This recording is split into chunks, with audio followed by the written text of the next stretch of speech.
हरे कृष्णा। श्री कृष्ण बलराम मंदिर इस्कॉन वृंदावन के ब्रह्मचारी भक्तों के लिए भक्ति शास्त्री के 15वें अध्याय का अध्ययन आज पूर्णाहुति के ऊपर पहुंचेगा। आज हम चौथे विभाग में हैं, त्रिश्लोकी गीता। ये प्रश्न ये उठता है, हरे कृष्णा, प्रश्न ये उठता है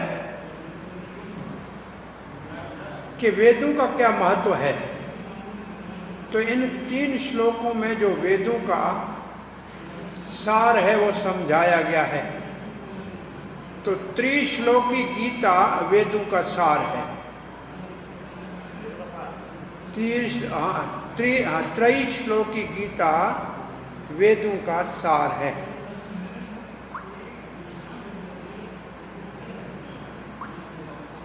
आ 16वां श्लोक पढ़ते हैं। दिवो इमौ पुरुषो लोके क्षर चाक्षर एव च क्षरः सर्वाणि भूतानि कूटस्थो अक्षर उच्यते। दिवो का मतलब 2, इमौ इसका मतलब इमौ पुरुषो लोके, पुरुष का मतलब भोक्ता। 2 प्रकार के पुरुष हैं इस जगत में। लोके का अर्थ है लोकायत, मतलब वेद में जो वर्णित है। लोक को कहते हैं, वेदों में 2 प्रकार के पुरुषों का वर्णन है। एक को क्षर कहते हैं, दूसरे को अक्षर कहते हैं। सो ऐसा कहा जाए, लोक में वेदों के अंतर्गत 2 प्रकार के पुरुषों का वर्णन है। एक क्षर है, एक अक्षर है। जो क्षर है सर्वाणि भूतानि। सर्वाणि भूतानि का अर्थ है सारे 5 भूतों के शरीर को धारण करते हैं, जिनको शरीर बदलने पड़ते हैं, इसलिए उनको क्षर कहते हैं। तो क्षर की परिभाषा क्या हुई? जिसको भौतिक शरीर है जो बदलना पड़ेगा, 84 लाख जूनी में घूमना पड़ेगा, वो हुआ वो हो गया क्षर सर्वाणि भूतानि। तो कूटस्थ शब्द हमने आपको कभी समझाया होगा। कूटस्थ क्या है? एरन। इसका मतलब वो सदा अपने स्वरूप में रहे। ये 2 शब्दों को ऐसे भी समझ सकते हैं, क्षर अपने स्वरूप में सदा नहीं रह सकता और अक्षर सदा अपने स्वरूप में रहता है। तो इसका सरल अर्थ ये है, बहुत सरल अर्थ ये है साफ, कि 2 प्रकार के जीव हैं, एक मुक्त जीव और दूसरे बद्ध जीव। जो बद्ध जीव है वो क्षर है और जो मुक्त जीव है वो अक्षर है, वो अपने स्वरूप में। ये बलदेव विद्याभूषण और प्रभुपाद जी का ये इसका अर्थ है, इसलिए हम इसी को लेते हैं। अब ये पक्का कर लीजिए आपके अपनी जानकारी के लिए, 2 प्रकार के जीव हैं, एक बद्ध एक मुक्त। जो बद्ध हैं वो क्षर, जो मुक्त हैं वो अक्षर। परंतु चक्रवर्ती पाद कहते हैं जो सर्वाणि भूतानि जो है, ये सब जीव तो उसमें आ गए और अक्षर ब्रह्म है। वो क्या कहना चाहते हैं, उनका सिद्धांत ये है कि 16वें श्लोक में ज्ञानियों के लक्ष्य ब्रह्म का वर्णन है और साधन ज्ञान है।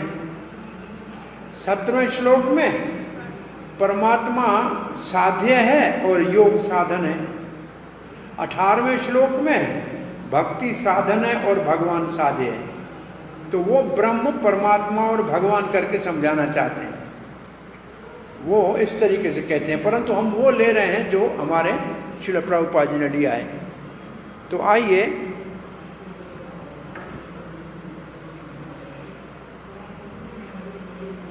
क्योंकि भगवान कहते हैं क्योंकि मैं वेदों को जानने वाला हूं इसलिए मैं आपको वेदों का सार 3 श्लोकों में बता रहा हूं। भगवान ने कहा ना वेदे से सर्वे राम वेद्यो, तो वेदों का सार भगवान 3 श्लोकों में बता रहे हैं। श्रील प्रभुपाद जी लिखते हैं कि व्यासदेव के अवतार में, व्यासदेव का अवतार लेकर भगवान श्री कृष्ण ने वेदांत सूत्र तो पहले ही दे दिया, अब कहते हैं उसका सार यहां भगवान दे रहे हैं। 3 श्लोकों में वेदांत सूत्र का सार है, वेदों का सार है, और वो क्या है? अनंत जो कोटि जीव हैं उनको 2 में विभाजित किया जा सकता है, क्षर और अक्षर। फिर सामान्य प्रभुपाद ने जानकारी के लिखा है कि जीव सब जो है भगवान के अंश हैं, ये एक लाइन लिख दी। जो भौतिक प्रकृति के संपर्क में आते हैं वो क्षर कहलाते हैं, उसको जीव भूत कहते हैं, और वो क्षर सर्वाणी भूतानी है। ये हुआ इसकी परिभाषा, क्योंकि भौतिक प्रकृति के संपर्क में आ गई। अब ये लाइन थोड़ी समझनी पड़ेगी। जो भगवान से एकत्व में हैं उनको अक्षर कहते हैं। तो भगवान से एकत्व में किस बात में है? तब पहले प्रभुपाद जी सावधान करते हैं कि ऐसे नहीं है भगवान में मिलके एक हो गए। फिर क्या है एकत्व? वो भगवान के सृष्टि के कार्य के लिए भगवान की आज्ञा का पालन करने के लिए तैयार हैं। तो भगवान से एकत्व भक्त का क्या होता है? मुक्त जीव भगवान से एकत्व में कैसे होते हैं? भगवान की इच्छा के अनुसार काम करते हैं, उनकी अपनी स्वतंत्र कोई इच्छा नहीं होती है। भगवान से भिन्न उनका कोई भी भाव नहीं, बस एक ही अंतर है, भगवान से अलग भोग करने वाला बद्ध जीव है और भगवान के सहयोग में सेवा करके सुख लेने वाला मुक्त जीव है। तो एकत्व किस में है? भगवान के आज्ञा के पालन में, भगवान की इच्छा के अनुसार काम करने वाला वो है मुक्त। अब प्रभुपाद जी थोड़ा सावधान इस बात में कर रहे हैं कि हमने सृष्टि कह लिया, आध्यात्मिक जगत की सृष्टि होती नहीं। आध्यात्मिक जगत निरंतर सदा शाश्वत है, परंतु वहां जो जीव है यहां केवल वेदांत सूत्र के भाव को प्रस्तुत किया जा रहा है। ये बात समझ में आई आपको? देखो पढ़ के देखिए जरा, क्या आपको समझ में आ रहा है? आध्यात्मिक जगत में कोई सृष्टि नहीं होती, परंतु यहाँ कहा गया है कि भगवान के अंश जीव वहाँ हैं, भगवान से एकत्व में है। ये केवल वेदांत की बात को समझाने के लिए कहा गया। हाँ, बस इतना है कि सबका स्रोत भगवान है, यही बताया गया।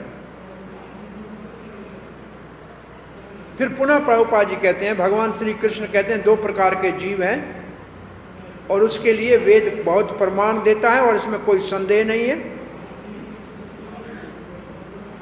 अब देखिए वही श्लोक प्रभुपाद जी लिख रहे हैं। कौन सा? ममयंस जीव लोके जीव भूत सनातन मनशिष्टानि इंद्रियाणि प्रकृति स्थानि कर्षति। ये है अक्षर जीव। ये समझ में आया? पढ़ा है ना? ये श्लोक नहीं लिखा है, लेकिन अर्थ यही लिखा है कि 5 इंद्रियां और मन से जो संघर्ष कर रहे हैं ये है अक्षर जीव। ये शरीर बदल रहे हैं। और जब तक वो बद्ध जीव रहेंगे और शरीर बदलते रहेंगे तब तक उसको क्षर ही कहा जाएगा। परंतु आध्यात्मिक जगत में भौतिकता है नहीं, इसलिए उसके शरीर में कोई परिवर्तन नहीं आता, इसलिए उसको अक्षर कहते हैं। तो मुक्त जीवों को अक्षर क्यों कहते हैं? उनके शरीर में परिवर्तन नहीं होता। क्यों नहीं होता? क्योंकि भौतिक प्रकृति का होता ही नहीं है। परिवर्तन होता है भौतिक प्रकृति में। छह परिवर्तन होते हैं वो भौतिक प्रकृति में होते हैं। तो वहां आध्यात्मिक है, उसमें क्या होगा? कुछ भी नहीं होगा। तो क्षर की परिभाषा हुई जिसका शरीर भौतिक है, जिसका शरीर भौतिक प्रकृति के भोग के लिए कर्मों के कारण बना है, जिसके शरीर में 6 परिवर्तन आता है और वो जूनियां बदलता है, इसलिए उसको क्षर कहते हैं। और अपने स्वरूप में स्थित नहीं रहता है। ये 5 बातें हो गई क्षर के लिए। अब इसके उल्टा अक्षर के लिए उनके शरीर में कोई परिवर्तन नहीं आता क्योंकि भौतिक शरीर नहीं होता है और वो अपने स्वरूप में स्थित रहते हैं और भगवान से एकत्व में रहते हैं, सेवा भाव में। तो ये अक्षर और अक्षर की परिभाषा हो गई। सच्चिदानंद, जैसे भगवान का वैसे उनका।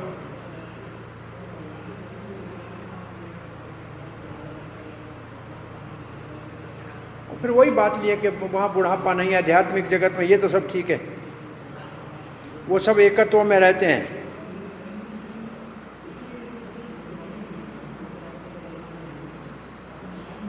सो ब्रह्मा जी से लेके एक चोटी तक सबके शरीर जो है क्षर हैं, परंतु भगवत धाम में सबके शरीर अक्षर हैं। तो अब आपको पहले 16वें श्लोक में क्षर और अक्षर 2 जीव हैं, इसका समझ में आ गया। अब इन दोनों से ऊपर है परमात्मा, वो आ गया 17वां श्लोक। उत्तमा पुरुषस्त्व अन्यः परमात्मेति उदाहृतः यो लोकत्रयमाविश्य बिभर्त्य अव्यय ईश्वरः। उत्तम पुरुष तो अन्य, इन दोनों से एक उत्तम पुरुष और है।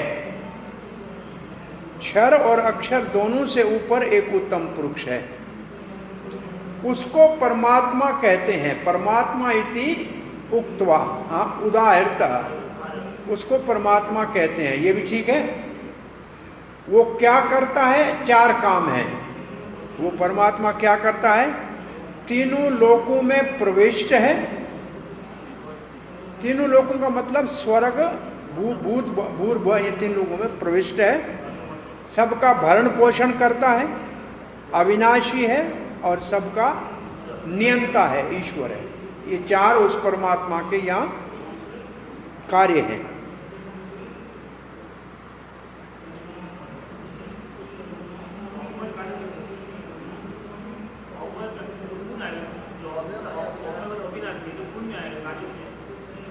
वो अविनाशी है, अव्ययी है, वो अविनाशी है। अविनाशी इसलिए लिखा है कि वो क्षर जो है उसमें परिवर्तन होता है, इसमें परिवर्तन, ये अविनाशी है। तो वो भी जीव भी अविनाशी है, अविनाशी है।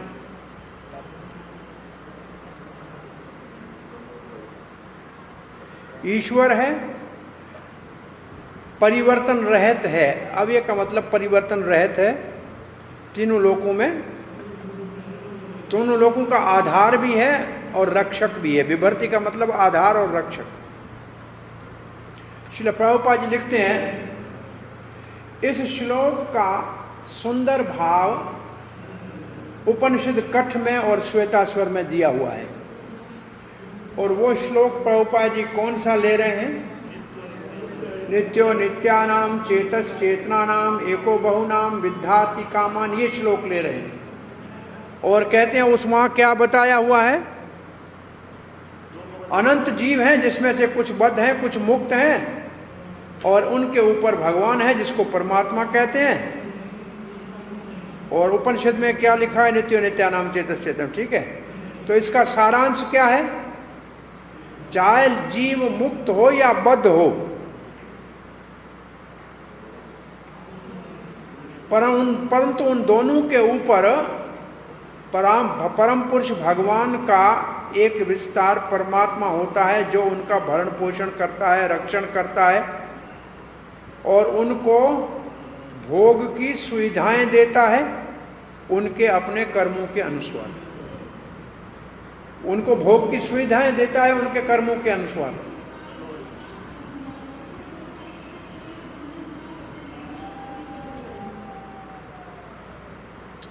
कहाँ रहता है, सबके हृदय में रहता है, और जो उसको जानेगा वो बुद्धिमान पूर्ण शांति को प्राप्त करेगा।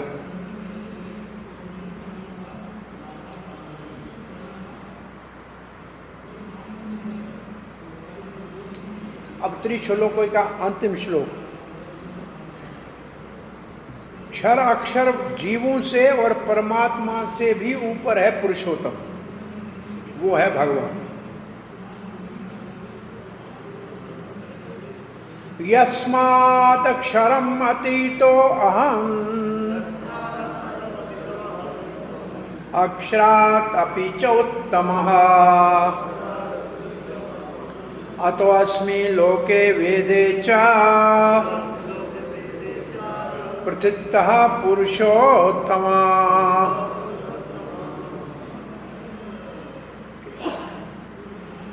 यस्मात् अक्षरम अतीतो हम, उस क्षर से भी अतीत में हूं, अक्षर से भी अतीत में हूं। और इसमें जो शब्द च है ना, यस्मात् अक्षरम अतीतो हम अक्षरात् अपि च परमात्मा है। च शब्द जो इसमें है वो परमात्मा का सूचक है। दोनों प्रकार के जीव और परमात्मा से मैं उत्तम हूं। और अहम कहते हैं, कृष्ण अपनी छाती ठोक के कहते हैं मैं वो हूं, वो मैं हूं जो दोनों से ऊपर हूं। दो प्रकार के जीव और परमात्मा से ऊपर हूं, और इसको लोक और वेद में पुरुषोत्तम कहा गया है। मुझे लोक और वेद में पुरुषोत्तम कहा गया।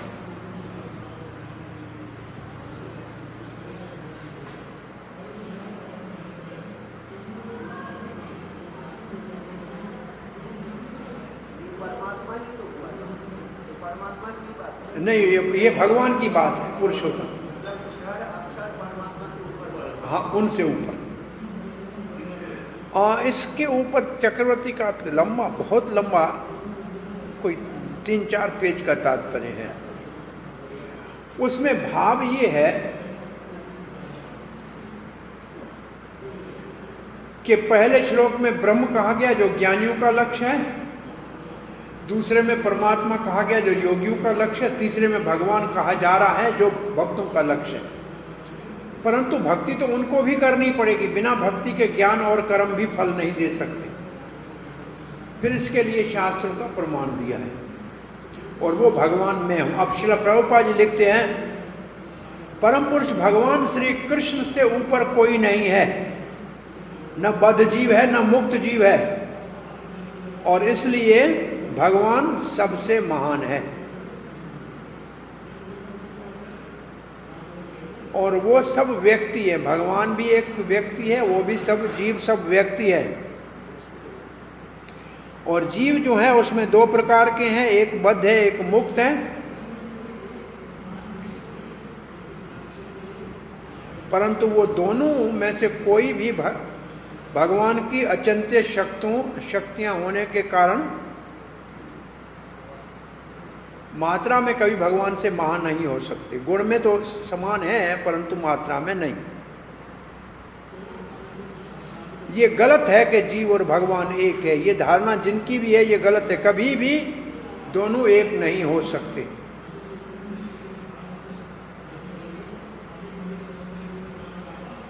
प्रभुपाद जी लिखते हैं, सदा ही एक प्रश्न रहता है, ये प्रश्न रहता है कि एक जो है उत्तम है और एक कहा जाए अधम है। एक उत्तम है, अधम है। दो प्रकार के व्यक्ति हैं, एक महान है और एक उसका सेवक है। उत्तम यहाँ बहुत महत्वपूर्ण शब्द है, क्योंकि उनसे ऊपर कोई नहीं है। और पुरुष आगम में क्या लिखा है, स्मृति शास्त्र में क्या लिखा है? लोक को कहते हैं, लोक का अर्थ है पुरुष आगम। हमने कहा ना, वेद कहा था ना, आगम वेदों का अंग है। तो लोके जो शब्द है उसकी परिभाषा दे रहे हैं। लोके का अर्थ है पौरुष आगम स्मृति शास्त्र। और लोकायते वेदा अर्थो अनेन, वेदों का जो उद्देश्य है वो स्मृति में कहा गया है। इसका मतलब लोक का मतलब ही वेद की बात माननी समझनी चाहिए, स्मृति की बात है। लोके च वेदे च का अर्थ क्या हुआ? लोके च वेदे है ना, इसका मतलब स्मृति और श्रुति में।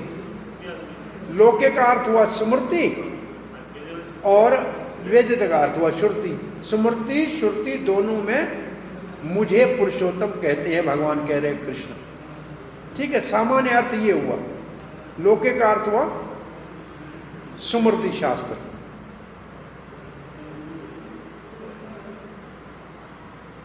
परमात्मा का वर्णन वेदों में भी है। छांदोग्य उपनिषद में ये श्लोक है, तावदेश संप्रसादो अस्मात् शरीरात समुत्थाय परम ज्योति रूपम संपद्य सेवेन रूपेण अभिनक्षपद्यते सह उत्तम पुरुष।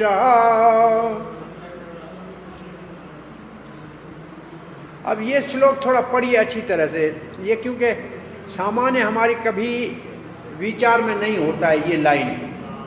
ये छांदोग्य उपनिषद के श्लोक को पहले अपने आप सब पढ़िए। हम 18वें श्लोक 18वें श्लोक के तात्पर्य का श्लोक पढ़ रहे हैं। इसको अच्छी तरह से समझ के बताइए मुझे क्या लिखा है।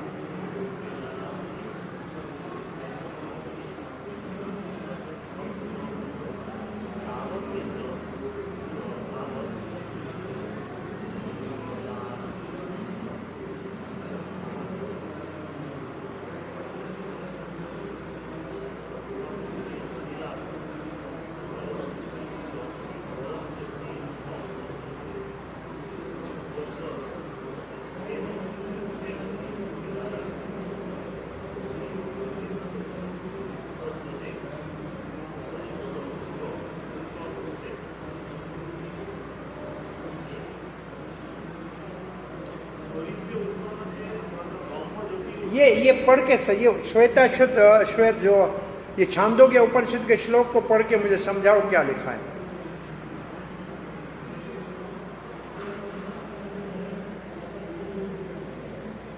आ रहा है कुछ समझ में? ये समझने से बहुत बड़ा सिद्धांत समझ में आएगा।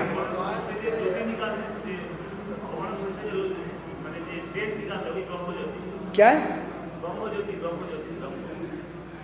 ब्रह्म ज्योति तो एक है, और क्या लिखा है?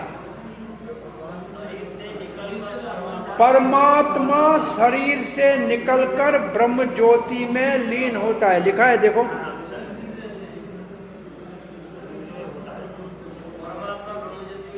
परमात्मा शरीर से निकलकर ब्रह्म ज्योति में लीन होता है, फिर अपने स्वरूप में वहां रहता है, ये लिखा है ना।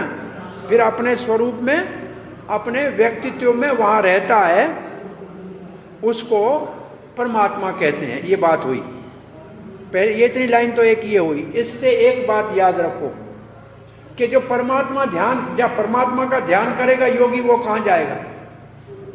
वो ब्रह्म ज्योति में जाएगा, क्योंकि परमात्मा ही वहां जा रहा है, तो वो कहां जाएगा? जो जिसका ध्यान कर रहा है वो ही ब्रह्म ज्योति में जा रहा है, तो ध्यान करने वाला कहां जाएगा? वहीं जाएगा ना। तो लोग पूछते हैं परमात्मा का, योगियों का क्या लक्ष्य है? ब्रह्म ज्योति।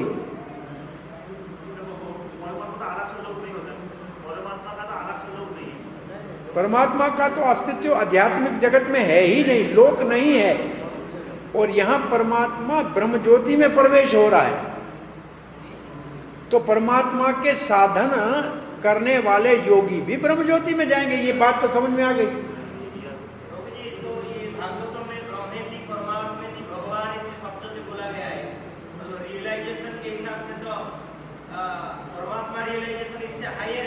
हाँ, उससे हायर है, परंतु जाएगा उधर ही।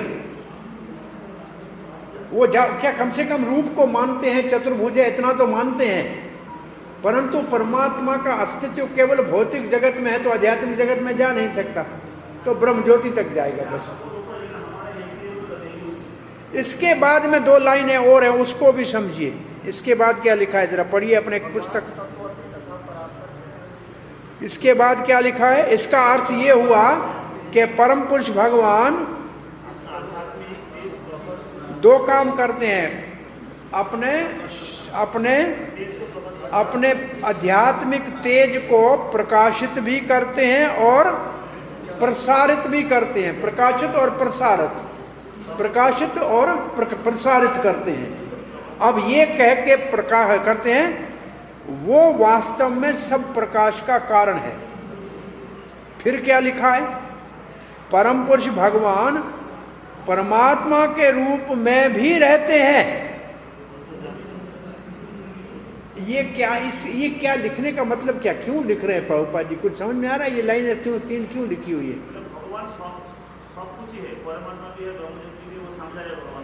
परम पुरुष भगवान तीनों है, ये तो ठीक है, लेकिन परम पुरुष भगवान कभी अपने आध्यात्मिक प्रकाश को प्रकाशित करते हैं और कभी प्रसारित करते हैं, इधर सब जगह प्रविष्ट करते हैं, और उसी से सब जगह प्रकाश है। ये ब्रह्म ज्योति की ही बात कर रहे हैं। और फिर कहे इससे ऊपर है परमात्मा, और फिर इससे ऊपर है भगवान अवतार लेते हैं व्यासदेव के रूप में, सत्यवती के पुत्र के रूप में पराशर के। क्यों लेते हैं? बोला वेदों का ज्ञान देने के लिए लेते हैं। इसका अर्थ है कि ये जो ज्ञान दिया है ये व्यासदेव ने दिया है। इसका अर्थ ये हुआ, ये वेदों का ज्ञान है, ये व्यासदेव ने दिया है जो अवतार है भगवान का, और ये वेदों का सार है। जो इतना जानता है वो वेद जानता है। ये हमारी त्रैश्लोकी गीता पूरी हुई, ठीक है।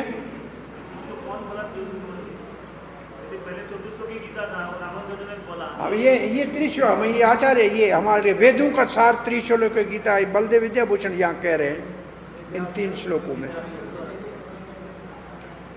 अब हम 5वां विभाग के 2 श्लोक पढ़ने जा रहे हैं।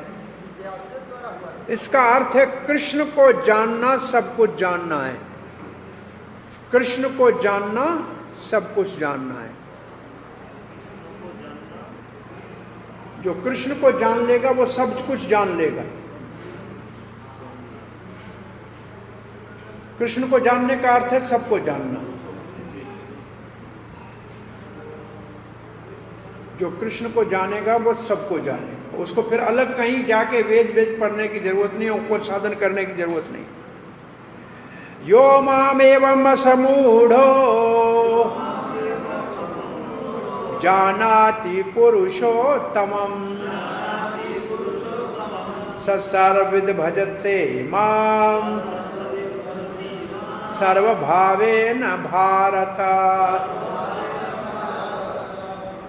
यो माम एवं, जो इस प्रकार से, जैसे हमने त्रिश्लोकी में बताया वेदों का सार, मुझे पुरुषोत्तम जानता है और मेरा विस्तार परमात्मा सबका भरण पोषण करता है, सबके हृदय में रहता है, और 2 प्रकार के जीव हैं। जो इसको जानता है और इसमें भ्रमित नहीं होता है, असमूढ़ो, जो इससे इसके विषय में मूर्खता नहीं करता है। जानाति पुरुषोत्तम, वो मुझे पुरुषोत्तम जानता है। सर्वविद भजते माम, वो सब प्रकार से मेरा भजन करेगा। और भजन का अर्थ है मेरी भक्ति करेगा। भजन शब्द भक्ति का सूचक है और भगवान के लिए है और किसी के लिए नहीं। सर्वभावेन भारत, अर्जुन हर प्रकार से, और भावेना का अर्थ ये भी लिख सकते हैं, भक्ति करेगा, सखा भाव में करेगा, वात्सल्य भाव में करेगा, जो 5 भाव हैं, किसी भी भाव में करेगा। तो भावे का ये भी अर्थ है कि वो मुझसे प्रेम करेगा। भाव का अर्थ वैसे प्रेम भी होता है।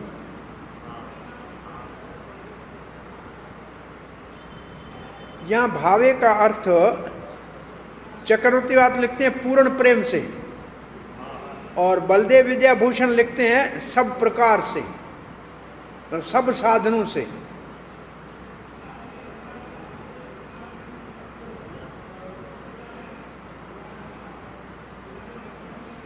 चक्रवर्तीवाद एक प्रश्न उठाते हैं कि भगवान आप तो कहते हैं ये सब ठीक है कि आप पुरुषोत्तम है, फिर एक परमात्मा है, दो प्रकार के जीव है, ये आपने तो कह लिया। दूसरे दार्शनिक और ज्ञानी और दार्शनिक नहीं मानेंगे, फिर भाई दूसरे लोग नहीं मानेंगे तो फिर एक प्रश्न उठाया है। तो उसके उत्तर में कहते हैं देने दो तर्क उनको। हाँ, बोला वो तर्क क्यों देते हैं? बोला माया ने उसको भ्रमित कर दिया है। वो मेरी माया से भ्रमित है, परंतु मेरे भक्त ऐसे भ्रमित नहीं होते।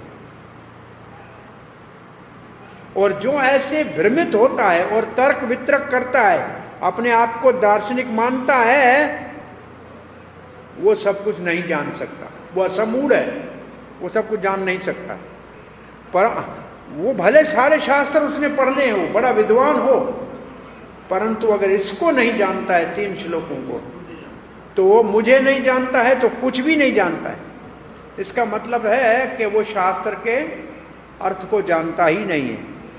और दूसरी ओर, चाहे कुछ शास्त्र पढ़ा हो या न पढ़ा हो, परंतु इस बात को मान ले जाए कि भगवान ही सब कुछ है, तो समझ लो वास्तव में उसने सब कुछ जान लिया। सम्मूढ़ा, वो असम्मूढ़ा, ये असम्मूढ़ा, सम्यक पूर्ण मूर्ख है।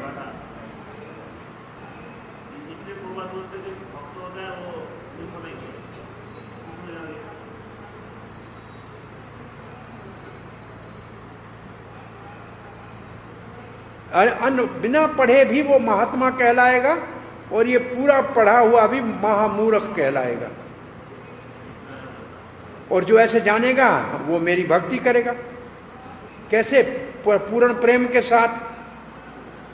और दूसरे वो किसी और की पूजा करेंगे, उससे मेरा कुछ लेना देना नहीं।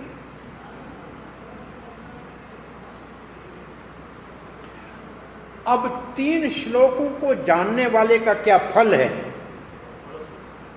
3 त्रय श्लोक की 15वें अध्याय की इस गीता के संदेश को जानने वाले का फल भगवान बता रहे हैं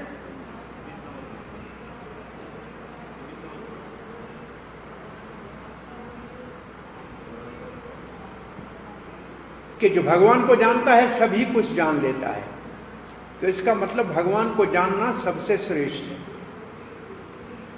ब्रह्म और परमात्मा के जानने से भगवान को जानना सबसे श्रेष्ठ है। ये मुख्य बात है। इस प्रकार ये जो परिभाषा मैंने दी है, भगवान कहते हैं जो मैंने परिभाषा दी है इसकी बात करो, शास्त्र का और अन्य लोगों के विचार को मत सुनो। जो इसी के अनुसार मेरे को जानेगा कि मैं परम पुरुष भगवान हूं, वो मूर्खता से बच जाएगा, वो मूर्ख नहीं कहलाएगा।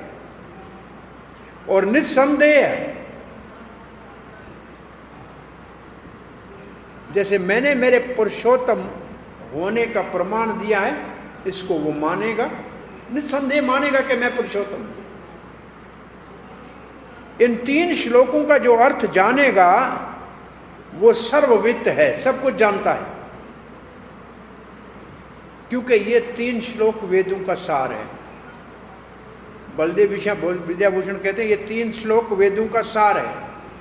जो इन 3 श्लोकों को जानता है सारे वेदों को जानता है।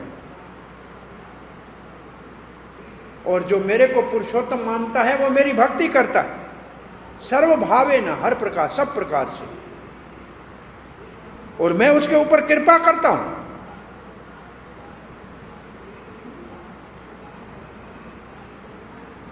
क्या लिखते हैं बलदेव विद्याभूषण?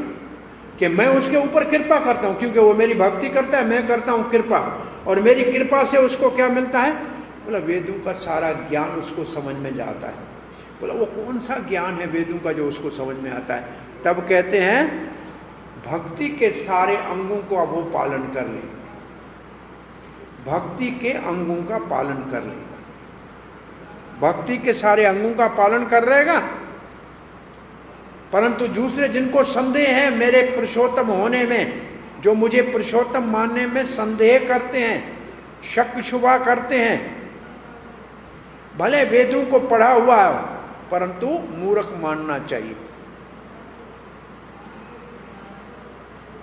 वो हर प्रकार की पूजा करे परंतु वो भक्त नहीं है। अब श्रील प्रभुपाद जी का भाव पढ़िए। बड़े दार्शनिक हैं, ज्ञानी हैं, वो जीव के स्वरूप के विषय में और भगवान परम सत्य के विषय में बहुत कुछ विचार करते रहते हैं। इस श्लोक में परम पुरुष भगवान ने स्पष्ट रूप से कह दिया, जो कृष्ण को जानेगा परम पुरुष पुरुषोत्तम के रूप में, वही वास्तव में सब कुछ जानने वाला है। अधूरा जानकारी वाला केवल समय कहाँ, केवल तर्क वितर्क करता रहेगा परम सत्य के विषय में, परंतु पूर्ण ज्ञान प्राप्त नहीं कर सकेगा, ज्ञान में सिद्धि प्राप्त नहीं होगी, समय बर्बाद करेगा।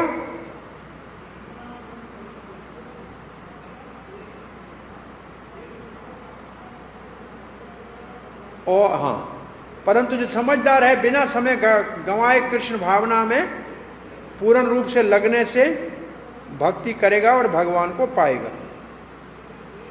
पूरी भगवत गीता में इसी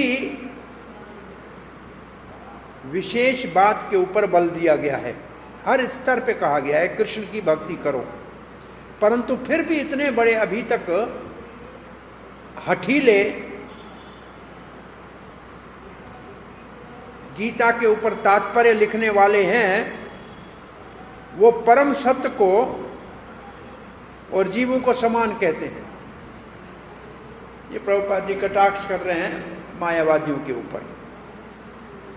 वेद के ज्ञान को श्रुति कहते हैं और उसको श्रवण से ही समझना चाहिए, और हमको सुनना ही है तो कम से कम प्रमाणिक जो वेदों को जानने वाला है, जैसे भगवान श्री कृष्ण है या उनके प्रतिनिधि है, उन्हीं से सुनना चाहिए।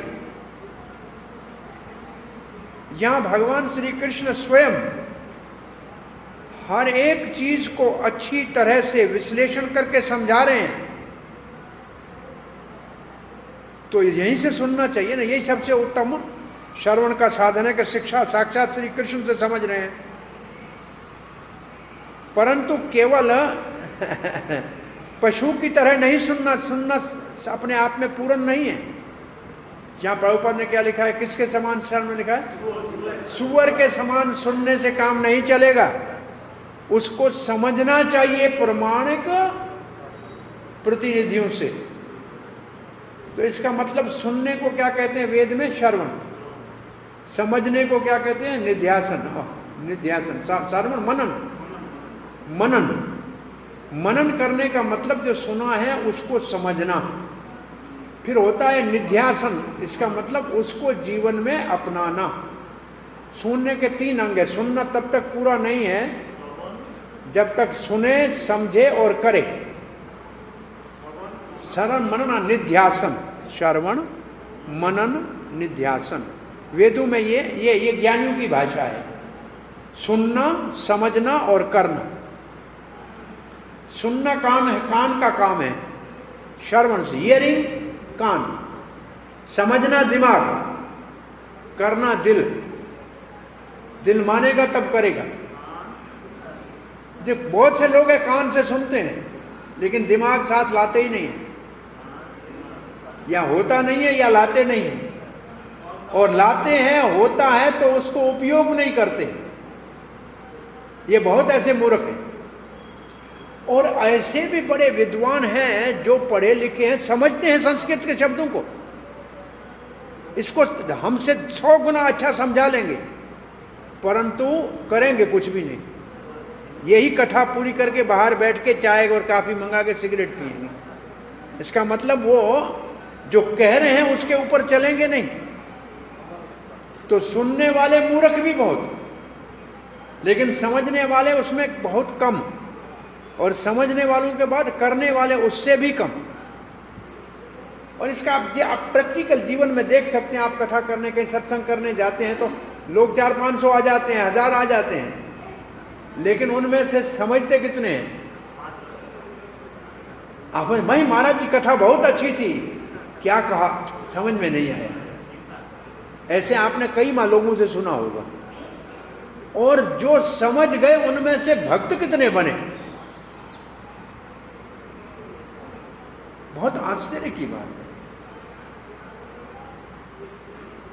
ये बहुत बड़ा भारी प्रश्न है एक्चुअली, कि हम इतना बड़ा प्रयास कर रहे हैं कि भक्त नहीं बन रहे हैं, इसका मतलब दिल से कर तो नहीं रहे हैं।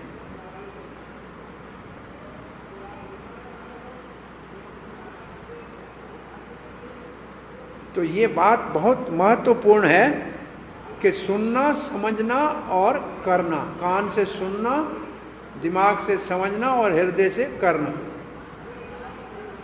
एक महाराज से किसी ने पूछा, महाराज कुछ हमको एक शब्द में उपदेश दीजिए। बोला अपना लोटा साथ लेके कथा में बैठा करो।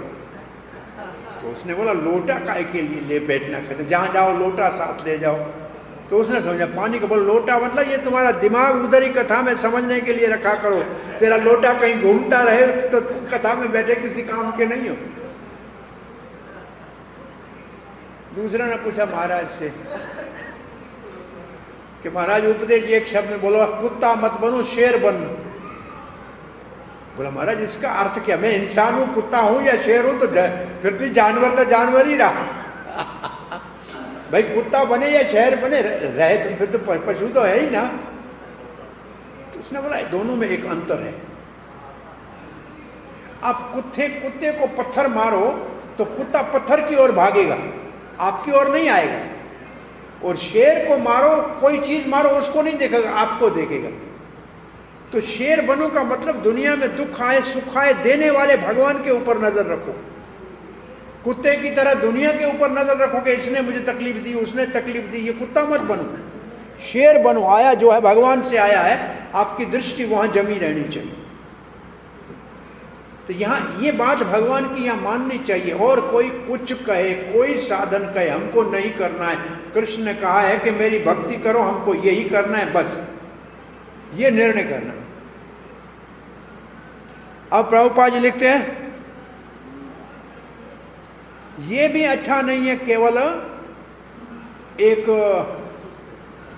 शिक्षा पद्धति से बैठ के शब्दों का विश्लेषण करे, लेकिन ये जो लाइन लिखी है ना दूसरी, इसका अर्थ है कि समझे तो समझ तो ले चिंतन करने से, परंतु जीवन में अपनाए नहीं तो क्या लाभ। He may understand but he will not practice. समझेगा लेकिन अभ्यास नहीं करेगा। अब प्रभुपाद जी करते हैं फिर क्या करना चाहिए, बोला निम्रता पूर्वक भगवत गीता को जीवों को भगवान के सेवक के भाव से सुनना चाहिए।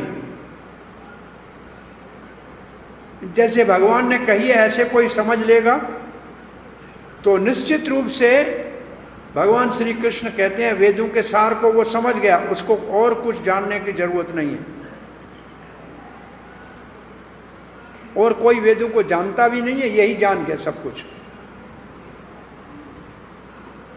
तो यहां प्रभुपाद ने सुनने के लिए कौन सा साधन बताया, निम्रता पूर्वक और दास्य भाव से। तो भगवत गीता समझेंगे तो वेदों का सार समझ में आ गया और कुछ समझने की आवश्यकता नहीं है। अब भजते शब्द की प्रभुपाद जी परिभाषा लिख रहे हैं। अभी तक क्या प्रभुपाद ने कहा, सर्वविद सब कुछ जान लेगा, उसकी परिभाषा हुई। अभी तक सब कुछ कृष्ण को जानने से सब कुछ ये हो गया। अब भजते शब्द बहुत महत्वपूर्ण है। अन्य स्थानों पे भी भजते शब्द आया है। ये भगवान की सेवा के संबंध का श्लोक, केवल भगवान से ये जुड़ता है। एक और जगह भजते शब्द के ऊपर प्रभुपाद का तात्पर्य आपको याद है, पूजा हम किसी की करें न करें तो कम से कम लोग कहेंगे ये असभ्य है, परंतु भक्ति नहीं करेंगे तो पतन होगा। भजन नहीं करेंगे तो पतन का होगा।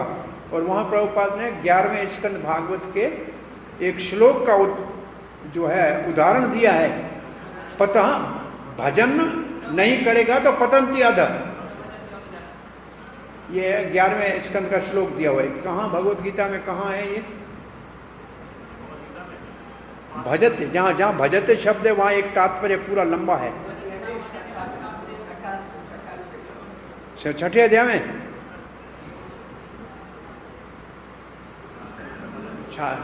साथ में कहीं भजते कहाँ शब्द है? भजते माम अनन्य भाग।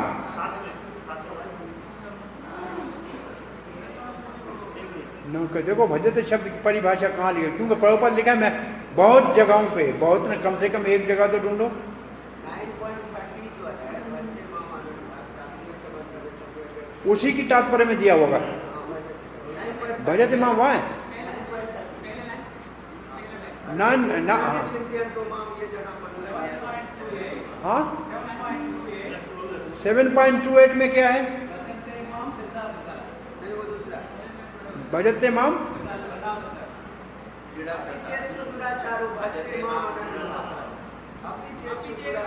अपिचेत सुधाधारा भजते माम अनन्य भाग साधु एव सब मंतव्य।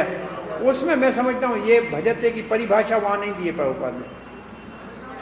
भजते की परिभाषा कहाँ दी है? जो मैं कह रहा हूँ वो कहाँ दी हुई है बताइए?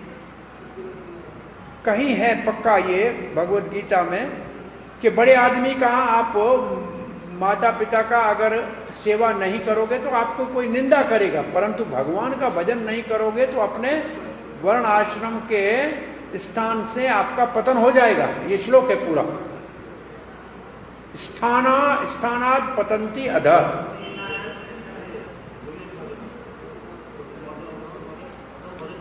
ढूंढो भाई ढूंढो। उस योगी नाम अभी सर्वेशाम योगी नाम अभी सर्वेशाम मदगते अंतरात्मा श्रद्धावान यो भजते माम, वहां भी हो सकता है?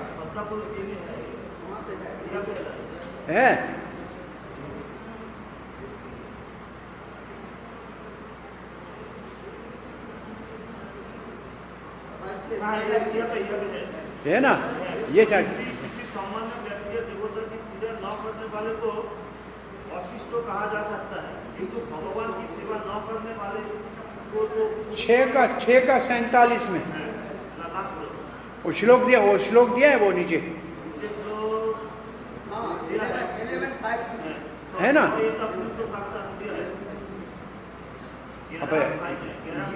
हाँ तो ये क्योंकि यहाँ लिखा है, इसके आधार पे उसको देखने के बगैर ये पढ़ना ठीक नहीं है।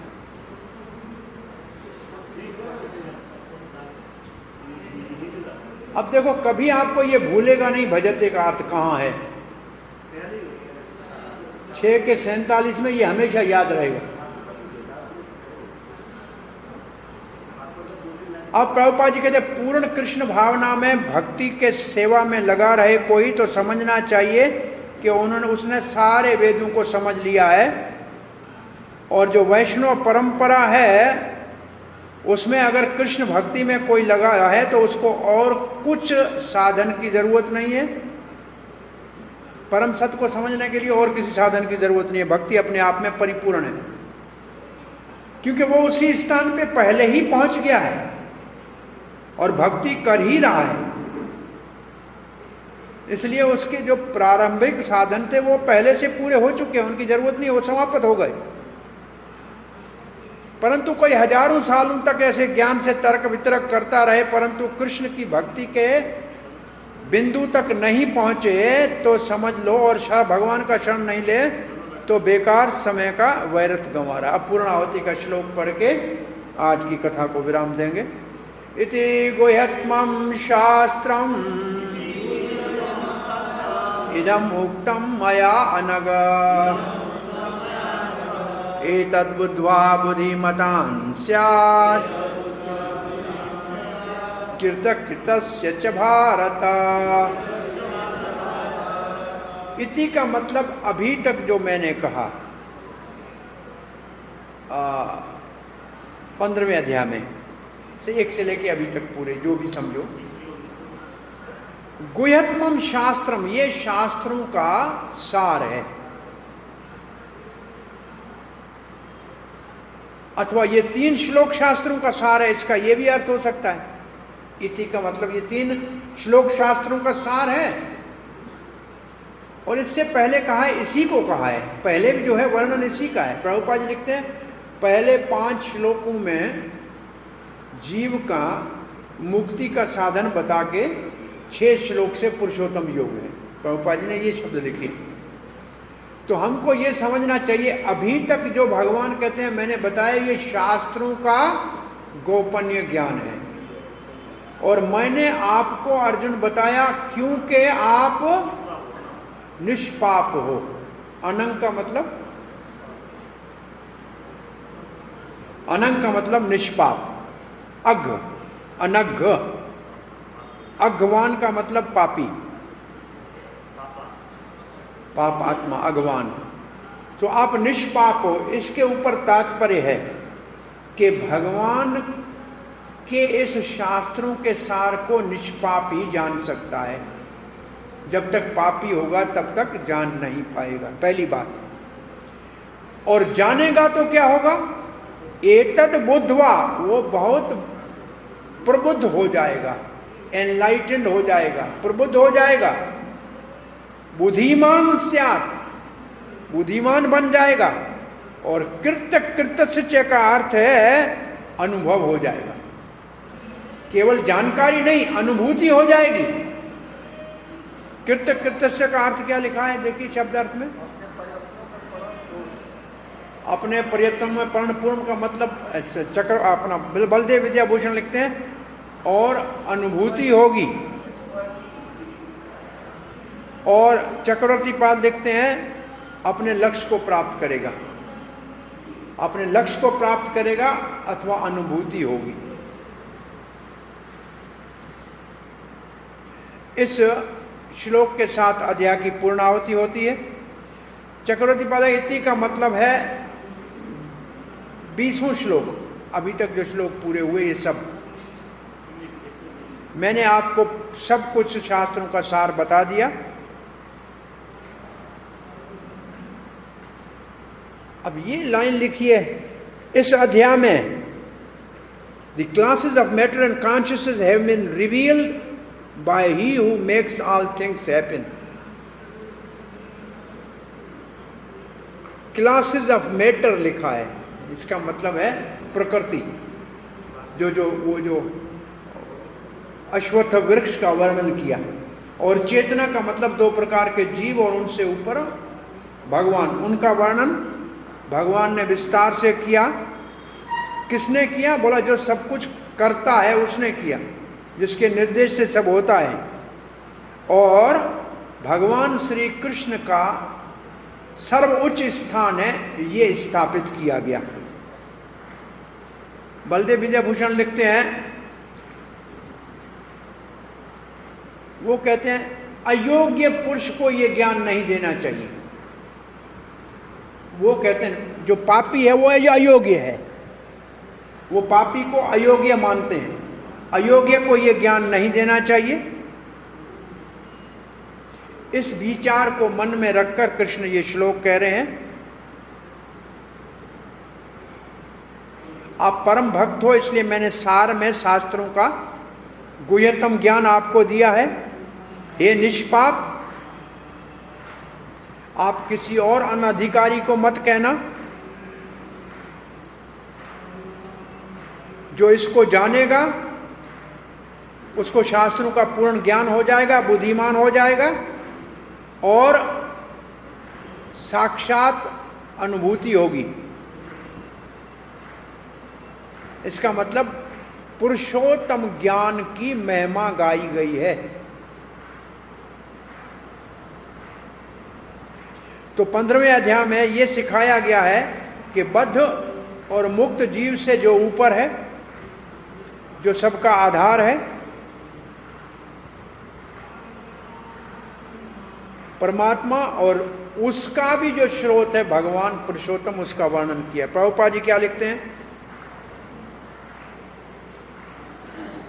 कि यहां भगवान स्पष्ट कह रहे हैं सारे शास्त्रों का सार है,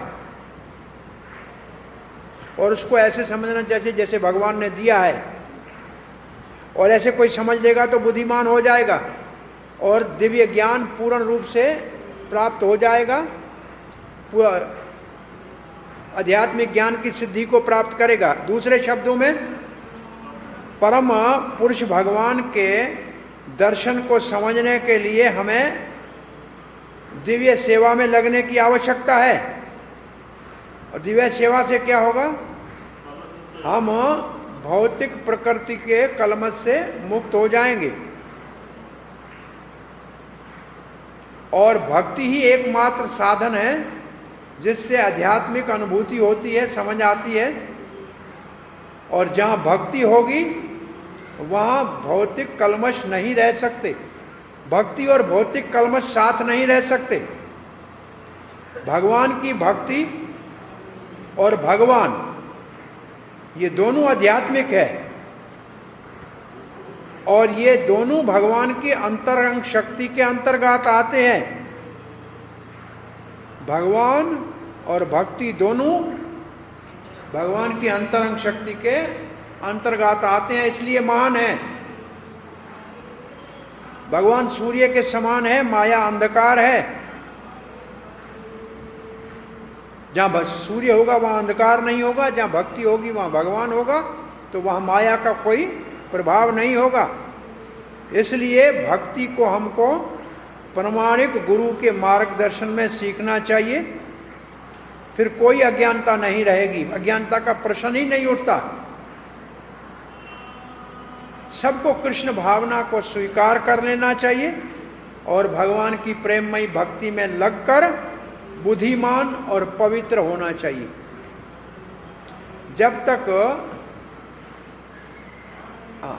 हम कृष्ण को जब तक नहीं समझेंगे और भक्ति में नहीं लगेंगे, हम कितने भी बुद्धिमान क्यों ना हो,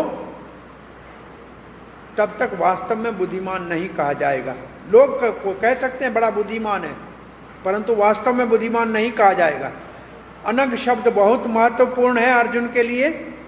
निष्पाप होने के बिना कृष्ण के संबंध में कृष्ण को नहीं जान सकता, बहुत कठिन है। हमको सारे भौतिक कलम से, पापों से मुक्त होना पड़ेगा, तभी भक्ति को समझेंगे। क्यों? भक्ति पवित्र है, शक्तिशाली है।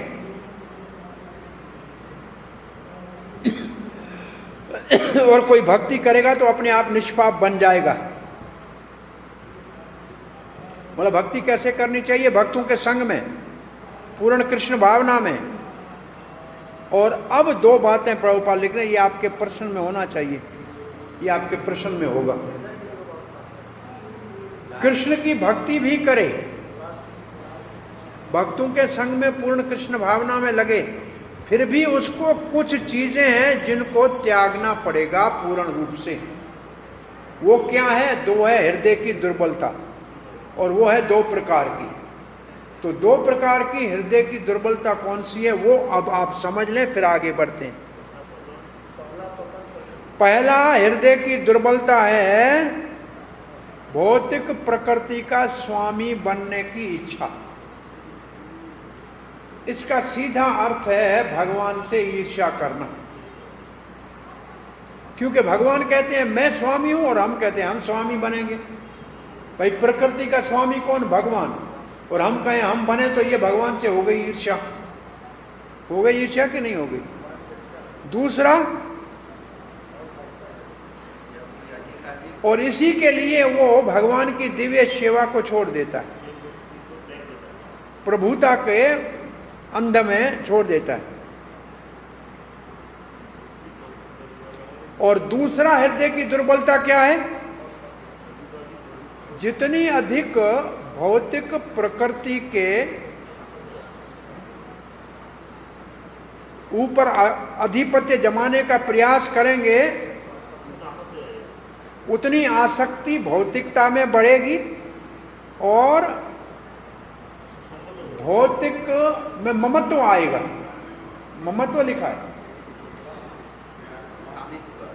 स्वामित्व के प्रति आसक्त हो जाए। Position of matter. दो बातें हैं, पहले स्वामी बनने की इच्छा और फिर स्वामित्व में आसक्ति।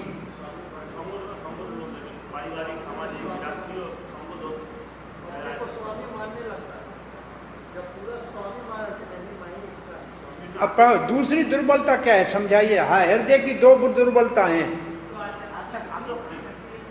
एक है भगवान से ईर्ष्या, भोक्ता बनने का भाव, जबकि भगवान भोक्ता है, हम भोगी हैं। और दूसरा उस भोक्तापन में स्वामित्व आना, और स्वामित्व के साथ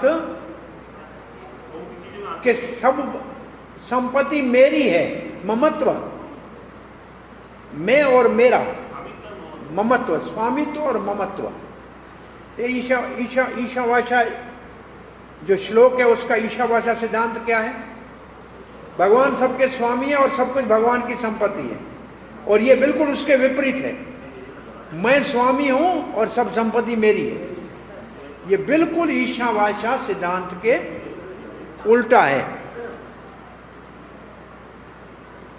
ये हृदय की दुर्बलता के कारण सारे भौतिक जगत की समस्याएं हैं। इस श्लोक के पहले श्लोक भौतिक बंधन से, पहले 5 श्लोक हृदय की दुर्बलता से मुक्त करने के लिए हैं, और 6 से आगे पुरुषोत्तम योग है। ये हमारा आज का कथा पूरी हुई। हरे कृष्णा। कौन सा है? इस अश्वत्थ वृक्ष के अस्तित्व का मूल कारण क्या है? इच्छा।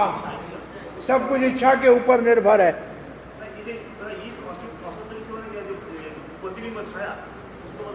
हाँ,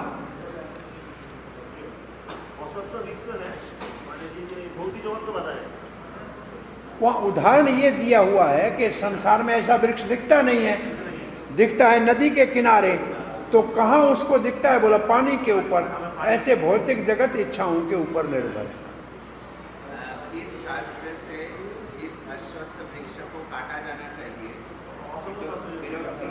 असंग वैराग, ज्ञान और वैराग को, ज्ञान को और वैराग से तेज करके असंग शस्त्रेण दृढ़ेन चित्वा। इस मोह के वृक्ष को काटने के लिए क्या कदम उठाने की आवश्यकता है?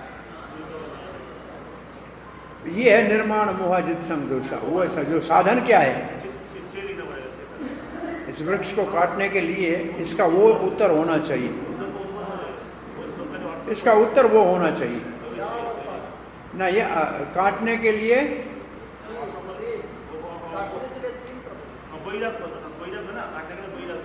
विरक्ति के शास्त्र से काट गिरा है।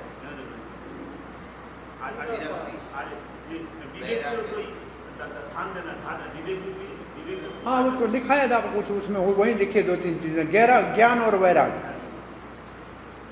ज्ञान की तलवार को वैराग से तेज करके, या वैराग को ज्ञान की तलवार के ऊपर तेज करके काटना पड़ेगा छुरी। और क्या है? श्रील प्रभुपाद द्वारा वर्णित शरणागति के पूर्व आवश्यकताओं पर चर्चा करें। कौन सा है? निर्माण मोहाजित संग दोष अध्यात्म।